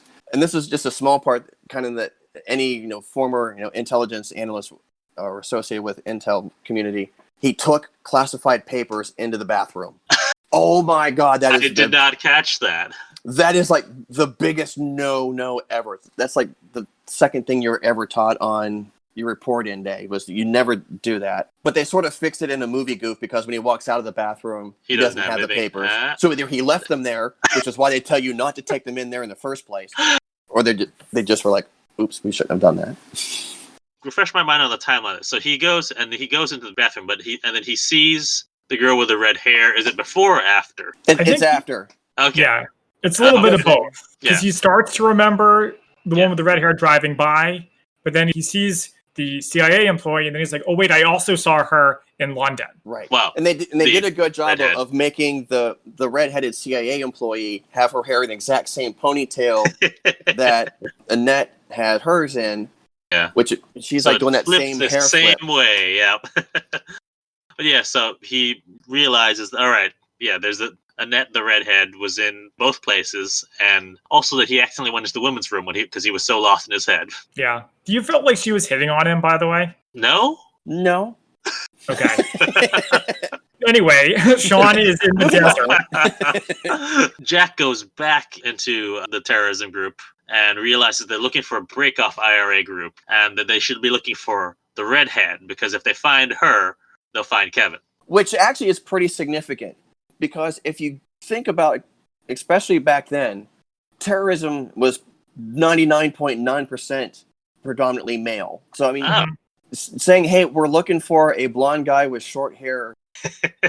Doesn't narrow down. Yeah. Has a funny accent. It could be, okay, well, that narrows it down to 48% of the population of the world. But if you start talking about, hey, we're looking for a woman, that is a much more significant indicator of what you're looking for. So that's why it would be easier to find Sean by looking for her than just looking for Sean or some other male associated with him. As we were saying, is Sean is on a helicopter to North Africa, and Kevin's already there, and Annette's with him, and this is when Sean finds out the Ryans aren't dead, which until they said this out loud, I didn't realize, oh yeah, he wouldn't know, because he's pretty much incommunicado with everyone. Right. Before the internet, yeah. Yeah. As you said before, Lance, this is when we really get sort of their plan, which is they've started a war between the IRA and the British cops and military. And so basically, if they take each other out, their little break off Fruitful with the only ones left standing. Exactly. Annette here makes reference to baby Jessica. She's like, America can't handle it when baby Jessica Yes. fell down the well, but you just shot at one the same age with a submachine gun. So what the heck are you doing? Kevin wants Sean to give up the thing with the Ryans. He's like, just let it go, dude. Well, she was also, I think, making the mistake of thinking that shooting at Sally and Kathy, that somehow is going to put the fear of the Irish gods into America. Mm-hmm. But so she actually makes a horrible analysis and comparing the two. Something I was thinking about, and Lance, maybe you know more since you seem to be the font of knowledge about a lot of things, was the IRA got a lot of financial support from Americans. Not the American government, but individual private American citizens. So yes, it seems that to is be true. like America is the last place you want to be doing anything wrong. Oh, exactly. And that's why Kevin doesn't want him to go after this. Right, and which is partly why Kevin, it's like, okay, you can go after the Ryans because that's going to do two things. That's going to attempt to placate Sean to get his revenge against the Ryans, but that's also going to irritate a whole bunch of Irish Americans. Mm-hmm. And they even when we get to the scene where Ryan walks into the bar, which that actually was pretty shortly, yeah, that actually would have been probably more effective in Boston as opposed to Washington D.C. Yeah. But the point was still there. My question, and I haven't looked up any of this, so I don't know, but how much support did the IRA really have from Irish Americans? Back then, quite a bit. Quite a bit. It wasn't like just an extreme minority? No. Interesting. Yeah, a lot. And so I was saying, up in Boston, you had a lot of Irish pubs that would have, I don't want to say necessarily that they were fronts, but they were kind of like a IRA collection plate. So I'm going to go in, I'm going to buy a $3 beer, $2 of that goes to whoever owns the bar, and $1 of that is going to eventually find its way over to the IRA. Interesting. Soon after I moved here, I went to Bethesda to watch a performance by the band called the Wolf Tones, which I may have mentioned this to you. And they are like, we love the IRA. The IRA is great. And I was uncomfortable. Well, and one of their songs was about a guy named Joe McDonald. They're like, here's a song about Joe McDonald. He's a great, brave hero, whatever. So while they were singing, I looked him up on my phone, and he went to prison because he almost blew up like 60 British soldiers. Well, it's like if you've ever listened to a number of the songs by another Irish group, Celtic Thunder, or I think there's another one, Celtic Woman. They have a lot of very pro-Irish, and if you actually listen to the lyrics, they are not very Brit friendly. Not to get all political here, but there's a difference between being, we don't like the British, we want the British to leave, we want Ireland to be free, as opposed to this guy who murdered a bunch of people is great. Fair enough. You know what I mean? Fair enough. And as I mentioned, I like Irish music. There's a lot of rebel songs. They're very catchy, but the politics I'm not okay with because I see it as a lot of like hypocrisy. Where it's like, the British are terrible. They killed a bunch of civilians. The IRA killed a bunch of civilians too, but they're okay because they're on our side. Yeah, but you know what I mean? That's throughout history. Anytime that your side does anything that the other side does too, you're doing it for a good reason. They're doing it because they're bad people. Well, the expression goes that patriots often talk of dying for the country, but rarely of killing for it. That seems very applicable here. Agreed. Okay, so going back to the movie. Going back to the movie, so we have back at the Ryan home, we see that they're like installing a bunch of security measures, cameras, maybe cameras, I don't know. It looked like cameras and the security system. And Jack gets a call, Irish accent. How's the family? And I couldn't actually identify that this was Sean, but apparently, according to context, it's Sean. Yep. Yes. Kathy hears it, and she's upset and angry, and she says, he's never going to leave us alone. And so Jack tries to comfort her, and she says, you get him. I don't care what you'd have to do. Whatever it takes. Oh, my God. Yeah. Which was kind of like very Rocky 3-ish. When Rocky, he's all worried about his family. Adrian, his wife, doesn't want him to fight anymore because, after the first two Rocky movies. But then she wakes up from a coma. And then she's like, win, Rocky, win. And then he just, goes off and does Rocky things. Yeah. Anyway, so we get to the Irish bar that we talked about a little bit earlier. So Jack goes in and he finds Patty O'Neill. Can I buy you a drink? He's like, no, maybe I'll buy you one. And they get some whiskey. And Jack says that he knows that the IRA isn't responsible, but because they go on the news and they lie and lie and lie so much, well, no one believes the IRA. Yep. And Jack wants to know where Sean is, but Patty refuses to sell him out.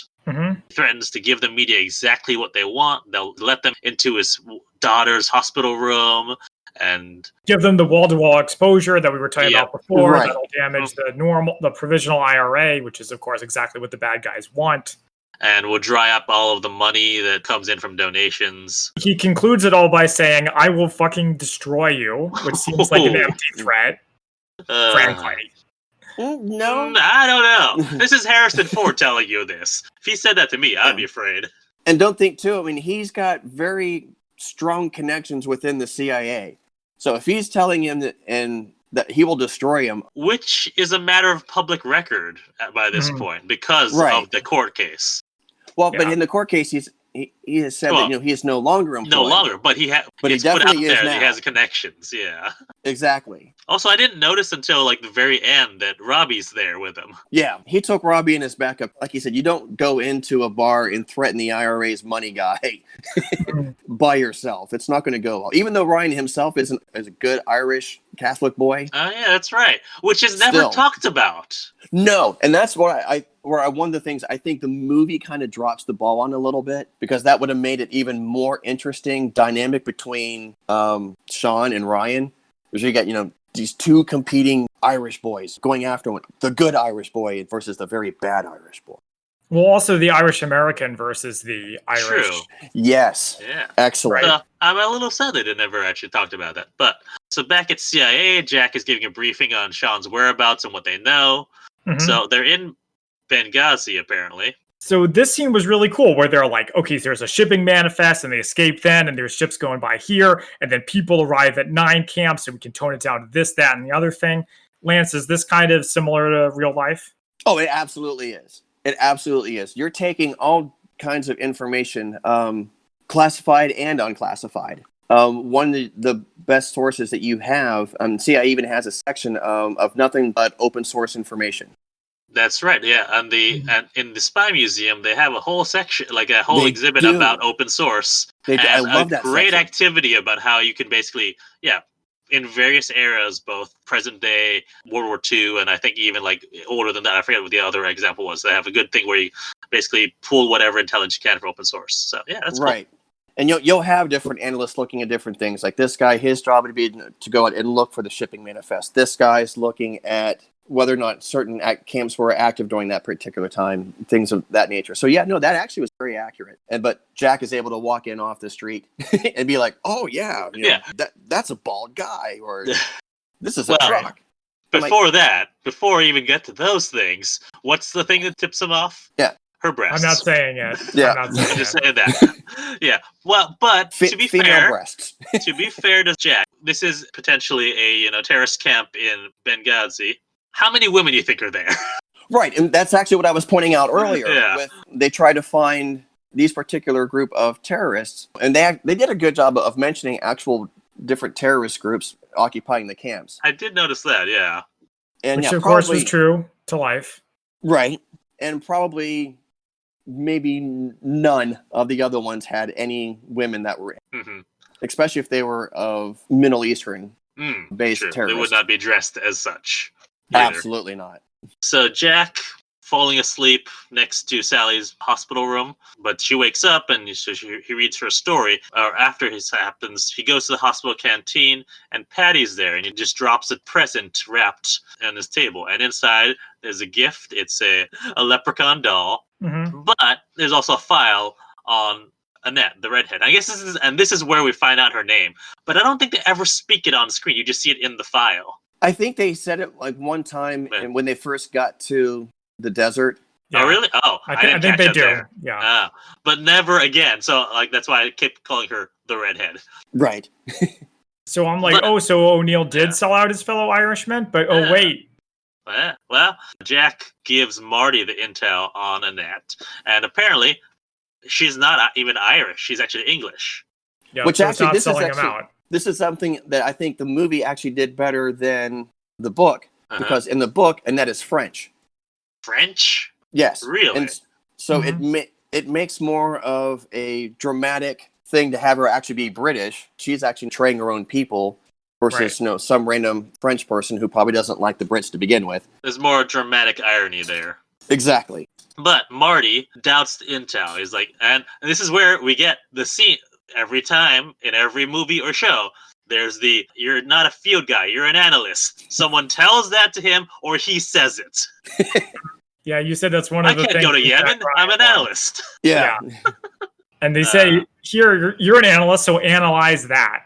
And he said, you asked O'Neill about a girl. He gives you a girl. Of course, he's not going to sell it on his people.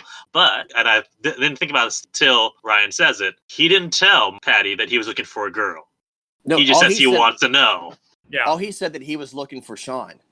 Mm-hmm. And that's the only name he ever dropped. That's when they know that this intel is real. And so we go back to the bookstore where Cooley is. There's smoke coming from a vent, and it looks like a small electrical fire. So he calls in a repairman. I like this. They get a mention of Ian Fleming. Right? Yes. Are you familiar with what's your take? Mystery, spy fiction? You're familiar with Ian Fleming? And it's like, very hoity-toity. I collect rare books. Of course I know who Ian Fleming is. We just don't have any. Yeah. Much too mainstream, the original hipster. We find out apparently the wiring is from before the Great War, World War One. It seems like a bad combination to have faulty wiring around a bunch of and a lot of books. Yeah. The exact spot where the wiring is fused or causing a fire is where SO-13 has planted a hidden camera. So terrible luck on their part, or unless the camera was itself accidentally causing the fire. Either one's a very good possibility. Yeah. But I did like the one line when the technician was like, the problem that was caused by the wiring is for the Great War, or as we like to call it in the electrician business, rare. So he's like, trying to reverse smack to Cooley. Cooley leaves the bookstore, grabs a couple different books. SO-13 apparently had set up shop a few doors down, which makes sense because you wouldn't want to be too far from wherever that transmitter's coming from. Yep. And so they chase him. They go into a tube station, and they lose him on the tube. He throws them off by doing the thing that I love. The only thing I like more than this scenario is when people have jackets which turn inside out into a different jacket. But I like the throw them off by giving their hat or jacket to someone else, and they chase after them. And I think they do that in Mission Impossible too, right? They did that in Mission Impossible as well, not Mission Impossible 2. They did that to another Tom Cruise in Jack Reacher when he gets on the bus. Yes. The guy gives him the hat. Yep, I like that. So Cooley gets away, and Lord Holmes is planning a trip to the States, and he wants to have dinner with the Ryans at the British Embassy, which would have been really cool because I've gone to the British Embassy for the Open Embassy Day here in DC, and they have a nice setup. I like their setup. Sir John is like, Ryan, let's hang out. We're like, buddies. I'm going to be in town, bro. You around? Well, it's not just that, because we saw that he was going to be invested, but I don't think we actually got a ceremony. And so this would have been his ceremony to be presented with that. Okay. So it's not just him hanging out with them, but also for that. But the assistant goes and is going to try to set it up with them. The bookkeeper calls the secretary or the assistant. And it says, I'm trying to reach Mr. Titus. And he's like, no one here by that name. Oh, is this extension 2619 or 2691? I was like, 2691. Oh, which got my suspicion up, and we'll get to that later. The Ryan's get a call from Lord Holmes, and rather than meeting at the embassy, apparently they have an important event happening this day, so why doesn't Lord Holmes join them at their house? Right. Somehow, their gang has gotten a hold of the itinerary of Lord Holmes as he's going to be in the States, which again, what's up here? Yeah, so they're going to hit him while he's in Washington and do something. Uh-huh. Did you recognize who the guy assisting Ryan is? No, who is that? He's Ted Raimi. Oh, as in brother of Sam Raimi? Yeah, as in guest starring in many Sam Raimi movies and shows. Usually right next to, what's his face? Bruce Campbell. Bruce Campbell. That's where I knew him from. Okay, that makes a lot more sense to me now. Yeah. I think this is a movie has a lot of good examples of actual intelligence work happens because you're narrowing it down. Not only is the redhead or Annette there, but that's Cooley, and he's there too. That just narrows down the possibilities. Right. It's not certain, but nothing in life is certain except for your daughter's love. Bah. And that was another good scene that I liked. In that, especially in the intel community, when dealing with counterterrorism, you are never, ever 100% sure unless you have 5,000 pieces of information to look at, or you have a few very special pieces, we'll say. What they would call, like in Minority Report, an orgy of evidence. Yes, absolutely. Yeah. So when Jack's like, am I absolutely positively sure? No. Am I got maybe 90% sure? Yeah, that would have been good enough for anybody to go on.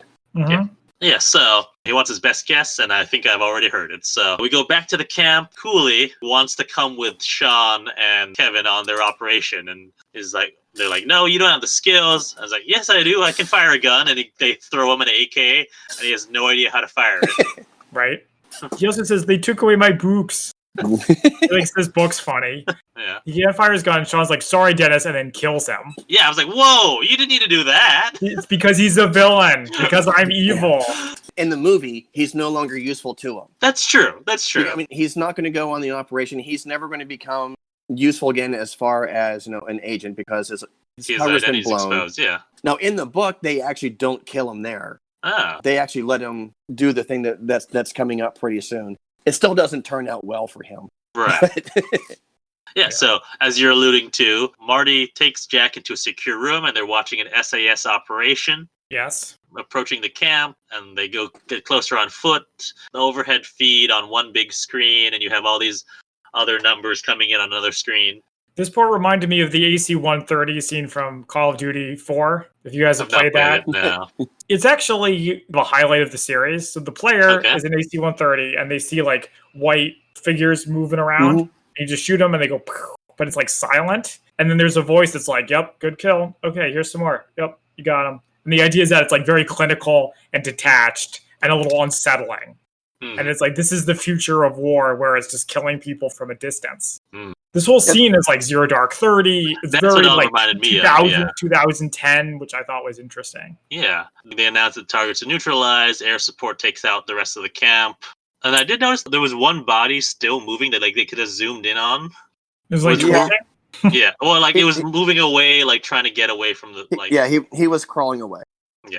So then Greer says it's over to Jack and leaves, and I'm like, what? How do you know that they got the right people? Well, I think he was just talking about the mission being over. Oh, the mission. That makes more sense, but yeah. But I think the other thing too, and they were kind of like getting into Jack's personality a little bit, was when the SAS guys first go in and they're just popping people in tents. There's the one analyst that sits there and goes, and that's a kill. I mean, very cold. Very. Just like Call of Duty, yeah. Yeah, but at the same time, that's, if you're experienced in that world, that's exactly how you're going to see it. You don't see it as a guy getting double tapped in the head in his sleep. You see a target that has been eliminated that you've been working to get eliminated. Jack's not used to that. So that's why he's looking at it, was like, dude, and he's unsettled. Yeah, dude, like, that's pretty freaking cold. Yeah. Yeah. But after he leaves, we find out what the very important event that the Ryans had, that they couldn't go to the embassy in D.C. Apparently, Sally is coming home from the hospital, which is nice. Yay, Sally. Yeah. In the distance, you see that there's this thunderstorm brewing. I was sure we were going to get one of those storms coming lines, which is in like so many movies. But we also see that there's security there to watch after Lord Holmes. Holmes, I like this scene, is making a speech about allowing us to drop in, and Sally keeps trying to say you're welcome, but he's not done. He just keeps talking and talking. Then there's that awkward thing. He's like, yeah, you're welcome. It's like, am I supposed to talk now? And so Robbie and his wife are there too. And so is Lord Holmes' assistant, who is trying to find the restroom.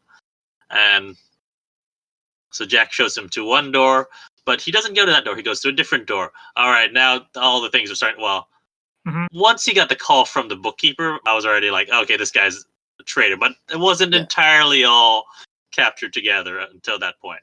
I was starting to wonder if they had forgotten about the whole traitor thing. Which, But yeah, if we can go back just real quick, back to Yeah. the whole when they escaped from prison scene Mhm.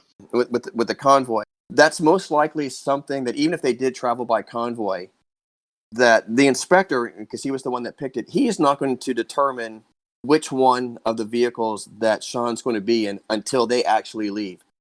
For that very reason, they actually did something similar in a Blacklist episode this past season when they were going out, where they thought that the package was going to be in one of the convoys. Well, it turned out that was the decoy because they had changed it at the very last minute. The other problem that I had is, okay, granted that even though he's Lord Holmes' assistant, Yeah. there is no way in God's green earth he's going to be able to get that information without throwing up a whole crap ton of red flags. Like, why is this guy asking for convoy routes? Unless he has his own network. That one I don't really buy, but the itinerary and everything, sure, he will have complete access to all that. As he goes and he takes out one of the guards, kills him, and puts him in the basement. And as this is happening, has a gun. And as it's happening, Marty calls Jack. Apparently, they found Cooley. There's no word on the others. They need to check all the dental records because it got a little messy, apparently. So there's nothing left to identify them except for dental records. Mm-hmm. And then the power goes out, which I guess phone lines were separate from the power because he's still talking on the phone as the power went off. Well, even now with landlines, they are powered by their own electrical source. So, yeah, he absolutely could be talking through a landline with a power outage. Landline? What's that? It's this thing that's got a wire that connects it to a wall. It's messy. No one likes it. I mean, landlines have a lot of advantages in some ways in situations like this, but it's not worth having one. Kathy's lighting a bunch of candles, putting them around. Robbie makes a joke about, did you forget to pay your power bill or something? Yeah, because they're ridiculously rich. Yeah. No. I mean, to have a house like that in Annapolis, oof. Well, that's one of the things that they don't go into too much in the movie. Ryan also, while he was teaching at the academy, he did a lot with the stock market. He was a financial analyst. I mean, they talk about that in the series. That's the only part that they really got right in the Jack Ryan Shadow Agent Recruit movie. I couldn't even watch that full movie. I like Chris Pine. I have a very strong affinity for Keira Knightley. But I just couldn't do it. Well, Zach, I don't know if you've seen it, but maybe we'll get to that someday. I haven't seen it. But with that ringing endorsement, so Jack figures out that actually the power isn't knocked out because of the storm, because the boathouse. Exactly. Yeah, they have a boathouse being filthy rich. The lights are on there. Mm-hmm. Jack gets on the radio. No one's responding, and there's like a couple of different security companies or security organizations who should be watching. I don't remember what they were off the top of my head, but they were DSS. They're not private. They're federal. They're a protection service for dignitaries, Secret Service. Think of it like that. Yeah. Because they would be protecting Lord Holmes. They also would have been supplemented by, I think, Maryland State Police. Yeah. Yeah, they're all gone. Yeah, and then we get like little quick camera shots of all of them dead. Yeah. And then somehow Jack figures out that Jeffrey is evil. Well, I wasn't really clear on how. So what it is first of all, he like comes out and like starts talking really suspiciously. He's in a part of the house that he shouldn't be in. Mm-hmm. He didn't obviously just go potty. And the other guard that is in the house is now nowhere to be found. And Jack probably has realized, with the itinerary and his escape, there has to probably be an inside guy. That's the only explanation. Someone had to cut the power. Which is exactly what happened, yeah. Yeah. And so, again, back to, he's probably not 100% sure, but he's sure enough that this guy has got issues. So, he realizes that he has a gun when, hey, another strike against him. Takes the gun away from him, interrogates him. When he won't talk, he shoots him in the knee. Loved it. Torturer. Loved that part. No, this is supposed to be our big hero. Come on. Can't get away with that in 2021. Yeah, but you can back in 1992. So while he's torturing him, he also leaves the lights off. Yeah. Leaves the power off. The IRA show up looking like SEAL Team 6. Yep. And they've got night vision goggles on, and so Kathy, I think without even being prompted by Jack, goes and takes Sally and hides. Yep. And goes for a shotgun. There's a shotgun in the closet, but no idea where the shells are. Which I control safety. Oh yeah, no, I'm not criticizing them. I'm just saying this is what happened. Because you don't want shells in there, especially if you have a kid there. No. Well, right. I mean, it's the balance, right? if you want a gun to protect yourself, you have to be careful with it. But then having safety measures around it makes it harder to get to it. Yeah, and the that shotgun, was not a criticism. Just Yeah. for the record, I was just a note. Yeah, and it looked like the shotgun she had would be more for like skeet shooting than home protection. Yes. It's got the vertical barrels, right? Which is not what you typically see for a double-barreled shotgun. Usually they're horizontal. So Jack is using all his stealth, hiding and running around. Looks like he's trying to take them out one by one. Sally hides in the clothes in the closet, and Annette is coming after Kathy. And Kathy takes her out by just hitting her with the butt of the shotgun. It was great. It was like, go in, Archer. Redhead on redhead crime. So Robbie is downstairs with his wife, and Lord Holmes has the gun that the assistant had. Jack finds Sally and Kathy. He finds his family.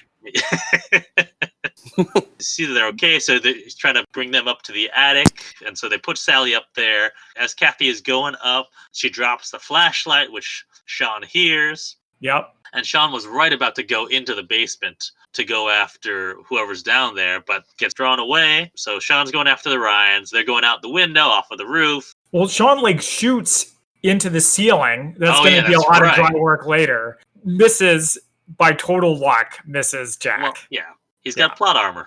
They climb onto the roof. There's nobody outside. No terrorists surrounding the place. But rather than escape, they go into the basement and meet up with everybody. To find everyone else. And this time is also when Marty finds out that everyone guarding the Ryans is not responding. The Lions are dead. So he calls in hostage rescue team from Quantico. Which really should be the Baltimore field office. I was just saying, how far from Quantico to Annapolis? Baltimore's closer. Okay. Yeah. But the other thing, too, with the alarm system is that once the power got turned off, that would have sent a signal to the alarm company that, hey, something's not right here, that they either would have called the house to confirm that everything was fine, or if they didn't get a response, notify somebody, and probably local law enforcement, who would have already been aware that, hey, there are foreign dignitaries here, something's not cool. Upon further interrogation of the assistant, we find that they were going to escape with the boats. Mm-hmm. They have, Lord Holmes and everyone else go towards the boats. Robbie and Jack are behind to see if they can take out any of the other members.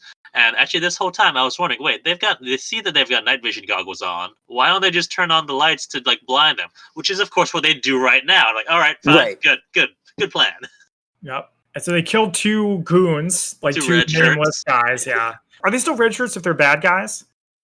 Maybe not. All right, so they're nameless henchmen.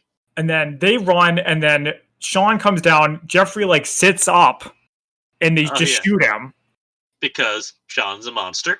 He's just have to kill everybody at this point. And then Kevin's remember, we need Holmes alive. Kevin hasn't figured out by now that Sean really doesn't care about that. He is the worst leader on the planet. Yeah. It's bro, seriously. He doesn't quite get the message, I guess. So they see these two boats, and I'm okay, the boats are a decoy. They never got in the boat. I mean, he pulls an Indiana Jones in The Last Crusade. We're not going on the boat? I thought we were going on the boat. Well, it turns out Jack is in the boat by himself. Yeah, so, it's pretty close to that same plot. There's two boats there. Jack takes off in one of them. Sean, Kevin, and Annette go off in the other. And then we get cut back to the beach where everyone else, Robbie, Holmes, and Kathy, are all hiding where they can't be seen. So now they're safe. But they all instantly became rappelling experts. I was wondering about that. To go down the cliff. How did they get down that cliff? Yeah. Kathy was probably an amazing doctor. I seriously doubt she's ever rappelled in her life. You don't know. Maybe they go rock climbing. Maybe Tom Clancy is oh, and by the way, I forgot to mention this, but they go rock climbing every weekend. The book actually has a pretty big different ending than the movie. Oh, okay. Well, leave that for... after the we'll talk about that in a minute. The boats go off. Kevin again is reminding them, we need Holmes alive. Kevin realizes that Jack's the only one on the boat. He's like, we got to turn around. We need Holmes. Give up this. And Sean decides, nope, I'm just going to kill you. So he kills Kevin and Annette. Very anticlimactically, I felt. Yeah. Yeah, it was kind of... I expected more, honestly, though, of a standoff between Sean and Annette. But, Annette says something, and Sean being Sean just... I was like, I'm actually okay with that. Something I didn't mention, but the part in Annapolis where it's Jack versus the guy in the sweatshirt, it's these older movies feel a little more real because there's no music. and it was just like grunting. It was like the Texas Chainsaw Massacre in the sense that it's like very like gritty. I know it's not really the best comparison, and that's what this part also kind of reminded me of, as ridiculous as it is. Also here, Jack says, "Come on, you bastards, come on," which is like a Han Solo line. Yeah. You can see that. Sean keeps going after Jack. He is shooting at Jack's boat, which makes it light on fire. Mm-hmm. And Sean jumps over to the boat. They start fighting. They get one of the... What is that thing? It's not a harpoon, or what is that? The anchor?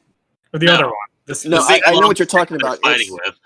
I forget what the actual word is, but it's just like you use it for fishing. Maybe you use it to push the boat away from the shore. You can do it with that too. But I forget I have like no idea what it's called. But yeah, so they're fighting with that, and there's a big anchor in the front of the boat, and it looks like we're gonna have Jack get impaled, but he turns it around and is fighting and punches him, and Sean falls on the anchor and is impaled and dies. Wow. Does he die? Or does he get finished off later? Okay. I mean, yeah, all right. So close enough. So I feel like there's another missed opportunity here. Oh. Because Jack could have said, "For Ireland, Sean," and Sean could have said, "No, for me." This is pre-GoldenEye, though. I know. Such a missed opportunity. So after all that fighting, Sean's like dying. He just jumps off the boat. Doesn't even slow it down. He sees that it's going towards this reef or this rock formation. So yeah, he jumps off the boat, and it hits the reef or rocks. I'm not sure which of the two. It's hard to tell because it's very dark. Right. It explodes because Hollywood. So now Sean is definitely dead. Yeah. Or is he? In any other movie series, I would say that. But no, actually here he's probably dead. Tom Clancy doesn't do that, really, does he? Have recurring villains? Or at least villains who die, who you think are dead, but then are actually not dead? I don't recall any. Okay. It's not very like soap opera where, you have characters die 800 times, but then they magically reappear later. I mean, I think there are a couple like people who are jerks that you see across books, but nothing of that. The boat exploded, and at this point, I guess we kind of lost track of them, but that team from Quantico was on their way, and we saw one shot of them, like, coming in their chopper, because they saw the explosion, and now they're coming, we presumably, again, this film loves to do that. We don't actually see them pick up Jack from the water. We just see the aftermath of them back at the house, as they're all recovering from shock.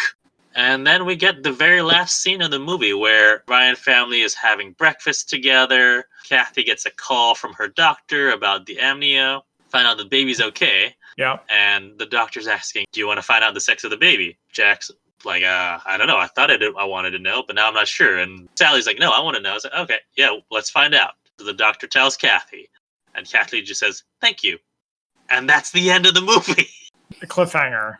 I don't know what I was expecting for the ending, but I wasn't expecting that. Actually left me wanting more, so good job on the movie. Yeah. I do have one question that the movie did not answer, which is, what's the deal with Jeffrey? Jeffrey being the traitorous assistant. Why was he a traitor? Yeah, there's no good reason. Yeah, I would have liked one. I don't even think the book necessarily went into it. I would have to go back and try to reread the whole thing, but I think he was a traitor for traitor's sake. Okay. All right. Because I was just curious how someone that high up in the British government became a traitor, Yeah, I don't know.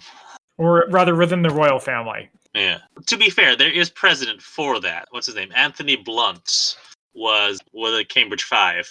He was a leading historian who worked for Buckingham Palace. All right. There's precedent for having someone that high up, that close to the royal family, being a traitor. And Clancy has a tendency to do that, to where he'll put traitors, as it were, almost in plain sight, but at the same time where they are in reasonably powerful positions. I think in executive orders there's a couple of classic examples of that, of when he does that. All right, so shall we go into spy fact versus spy fiction? I've got a little bit, but I know, Lance, you can tell us what the big difference between the book and the movie was. The book obviously went into a lot more detail of how they were able to figure out and track down who exactly was the terrorists, as far as Sean's group. There's a whole thing of, especially if you're a big fan of forensics and forensic science, of after they shoot at Kathy and Sally on the highway, they go out to some random lake, they discard the Uzis in there, and they get rid of the van. Well, because you have to have certain movie and book, like, a fisherman, I think, finds the Uzi. He's like out fishing and reels up. It's like, oh my God, what's this? It turns it into the cops and all that different things. Probably the biggest thing was the ending. You did have a certain boat chase, and I would have liked to have seen it more in the movie than what they did, because the ending to me was pretty anticlimactic. Well, where they what actually happens? there's this big boat chase through the Chesapeake that actually ends up back at the Naval Academy at Annapolis. Ooh. So you have other Marine guards getting into chasing them down and so on and so forth. A couple of other terrorists are captured, but then, if I remember correctly, I think Sean and maybe like one other person escape to where they actually get back onto a boat, but then they track down the boat and they actually arrest Sean.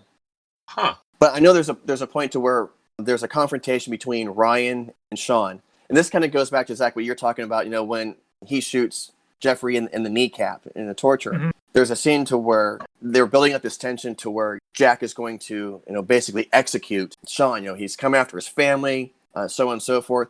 Kathy actually is going into labor at this point. Oh, what? From all this stress, because she is much farther along there. There's no mystery as to what the gender of the child is, because it's born. But this is actually one of the things that Clancy talked about, was that, he was in Jack's position, that, he absolutely would have shot Sean Miller, for coming after his family and so on and so forth. But Jack is supposed to be the strong moral compass, and that's his whole thing throughout, all the Ryan novels, that he is constantly always trying to do the right thing.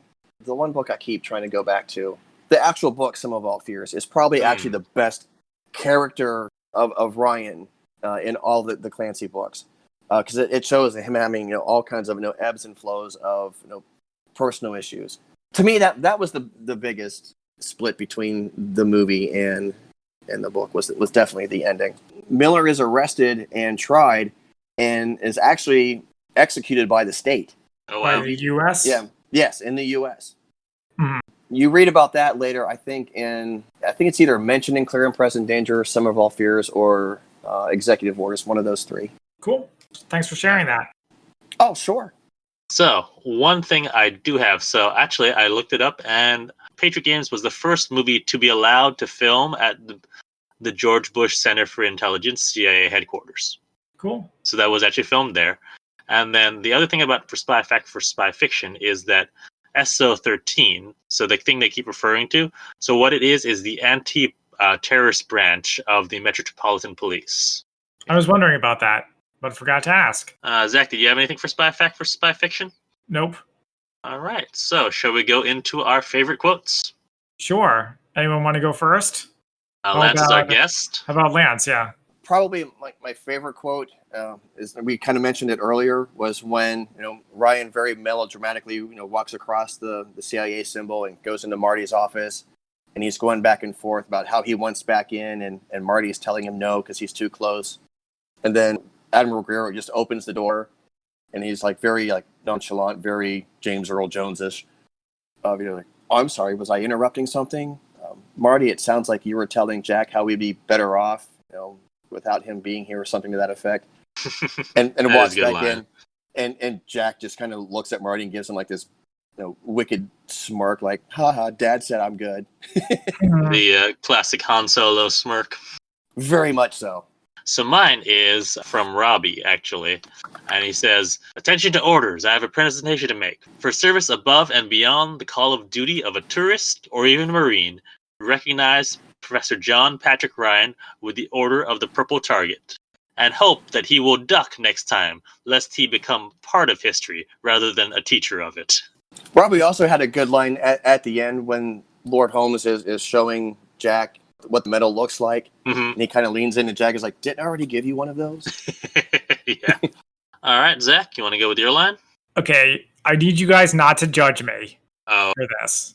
We're going to anyway. We just won't be vocal about it. But Christian took mine. Oh, sorry. So I will say my favorite quote is tits. We were too polite to say it last time, but I'm not too polite to say it now. I just couldn't believe that was coming out of Harrison Ford's mouth. I'm like, really? Really? You're going to say that? We all grew up a little bit that moment. Yeah, but if you think about it, if we're okay with him dropping an F-bomb, we should be okay with him saying This is sex. very true. This is very true. We should, yes. All right, so should we go into our ratings? Yes, so as always, we do our ratings between 1 and 10 martinis, 1 being an absolutely terrible spy movie and 10 being the greatest spy movie we've ever seen. So how would you guys rate Patriot Games? Looking at it independently from the book, I would probably give it maybe 7.5 to 8 martinis. Do you want to expand on why? One unbiased. I mean, I thought, like I said, they did a better job in the movie, especially tying in, of why Sean has, a better reason to go after Ryan because he killed his brother. I thought the way they did, they portrayed the analysis, of what went into how they found him was pretty realistic. Some of it was very movie-esque, but that's okay. But the reason why I downgraded it some was because of just that one scene where they're transferring a prisoner. God, that makes me hateful of puppies and kittens. So that's a big down thing to me. All right, Zach, you want to go? I thought this movie was very entertaining, held my interest. Didn't really bother me that much about the inaccuracies. Mm-hmm. Like I said, some of the scenes of violence felt very real. I will give it a 7.5 out of 10 martinis. All right. And I think I'm going to join the club too, and also give it a 7.5 martinis because, I enjoyed it a lot, and I really appreciated the accurate portrayal of how intelligence works a lot of times, especially the uncertainty of everything. I thought it was pretty solid. I really appreciate you guys having me on. This was so much fun. We're happy to have you, and hopefully you'll join us the next time we cover another. If you want to, the next time we cover another Clancy movie. Oh, absolutely! But I'll warn you now that if you actually do the Sum of All Fears, prepare for me to give it negative martinis. That's fine. I mean, honest opinions. Yeah. Oh my God! That's the Ben Affleck one, right? There's only one. Yes. Okay. Thank God. The book is fantastic. The movie, not. All right. Well, thanks to Lance for being on, as we said. Yeah. And thank you all for joining us. You could find us on social media at the Spy-Fi Guys on Facebook, Twitter, and Instagram. Until next time, I'm Christian. And I'm Zach. And we are the Spy-Fi Guys, signing off. Thank you for listening to the Spy-Fi Guys. If you enjoyed our podcast, please be sure to give us a 5-star rating on iTunes. The theme song from this podcast is Mistake the Getaway by Kevin MacLeod from Incompetech.com. Licensed under Creative Commons by Attribution 3.0. Films, books, and television shows reviewed by our podcast are the intellectual property of their respective copyright holders, and no infringement is intended. This is a personal podcast. Any views, statements, or opinions expressed in this podcast are personal and belong solely to the participants. They do not represent those of people, institutions, or organizations that the participants may or may not be associated with in a professional or personal capacity unless explicitly stated. Any views or opinions are not intended to malign any religion, ethnic group, club, organization, company, or individual. You can find our podcast on social media at The Spy-Fi Guys on Facebook, Twitter, and Instagram.